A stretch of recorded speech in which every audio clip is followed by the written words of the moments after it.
उत्तर प्रदेश के मुख्यमंत्री योगी आदित्यनाथ ने बिजनौर में एक कार्यक्रम के दौरान ऐसा बयान दिया जिसने राजनीतिक और सामाजिक दोनों स्तरों पर चर्चा छेड़ दी।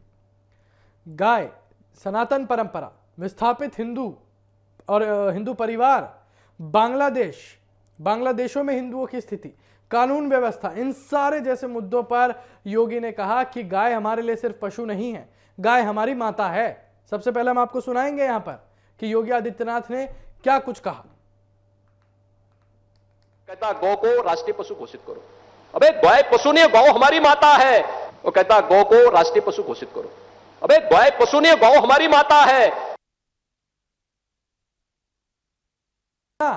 अब ये हम आपको बताते हैं कि ये मुद्दा क्यों लाया गया, ये बात योगी आदित्यनाथ ने क्यों बोली। आप सभी को याद होगा कि बकरी ईद के चलते जो यहां पर उत्तर प्रदेश में जो गंभीर निर्देश दिए गए थे, जिसमें गाय के इस्तेमाल को सख्त मना किया गया था, उसके बाद यहां पर कई ऐसे मौलाना थे जिन्होंने सीधे तरीके से आकर अपने हाथों में पोस्टर लेकर बोला कि गाय को जो है राष्ट्रीय पशु घोषित कर दो। उसके बाद स्वामी अभिमुक्तेश्वरानंद आते हैं, वो बोलते हैं कि गाय को जो है राष्ट्रीय पशु घोषित कर दो, गाय को राष्ट्रीय पशु बना दो, गाय को राष्ट्रीय पशु घोषित करो। और ये सारी चीजों को लेकर यहां पर योगी आदित्यनाथ ने ये बात बोल के कहीं ना कहीं ये समझा दिया है कि आपको अपने मन में सबसे पहले समझना पड़ेगा कि गाय पशु नहीं, पशु बाद में है, पहले हमारी माता है। और हमारी माता की सुरक्षा, उनका संरक्षण हमें खुद करना पड़ेगा। हालांकि चलिए, गाय राष्ट्रीय पशु का मुद्दा चलता आ रहा है, लेकिन स्वामी अभिमुक्तेश्वरानंद के भी मिजाज यहां पर योगी आदित्यनाथ को लेकर काफी ठीक नहीं है।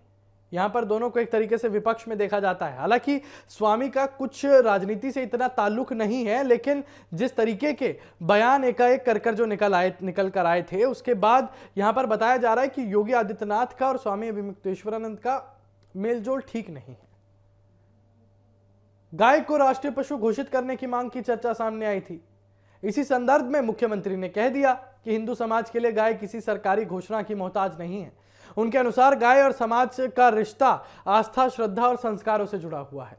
योगी आदित्यनाथ के इस बयान के बाद राजनीतिक प्रतिक्रियाएं भी शुरू हो गई हैं, क्योंकि देश में गाय का मुद्दा लंबे समय से धार्मिक और राजनीतिक दोनों विमर्शों का हिस्सा रहा है और समर्थक इसे सांस्कृतिक पहचान से जोड़कर देख रहे हैं, जबकि विरोधी इसे राजनीतिक संदेश मान रहे हैं।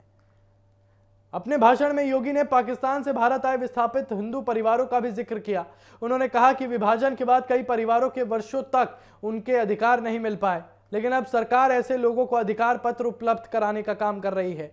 मुख्यमंत्री ने दावा किया कि हजारों परिवारों को इसका लाभ दिया जा चुका है। उन्होंने पूर्ववर्ती सरकारों पर भी निशाना साधते हुए कहा कि पहले इन परिवारों की समस्याओं पर पर्याप्त ध्यान नहीं दिया जाता था। अब सरकार उन लोगों तक योजनाओं का लाभ पहुंचाने की कोशिश कर रही है जो लंबे समय से उपेक्षित रहे। इसके अलावा योगी ने बांग्लादेश में हिंदुओं के खिलाफ हुई घटनाओं का मुद्दा भी उठाया। उन्होंने कहा कि समाज को अपनी सांस्कृतिक और धार्मिक पहचान के प्रति सजग रहना चाहिए। लेकिन इस बयान ने पूरे राजनीतिक समाज में, पूरे उत्तर प्रदेश में जो है चर्चा का विषय लाकर खड़ा कर दिया है। इस पूरे बयान में यह कहा जा सकता है कि यहां पर स्वामी अभिमुक्तेश्वरानंद का तो घेराव हुआ ही, साथ ही जनता को यह संदेश देने की कोशिश की गई कि अपनी धर्म और आस्था के प्रति आपको सजग रहना है।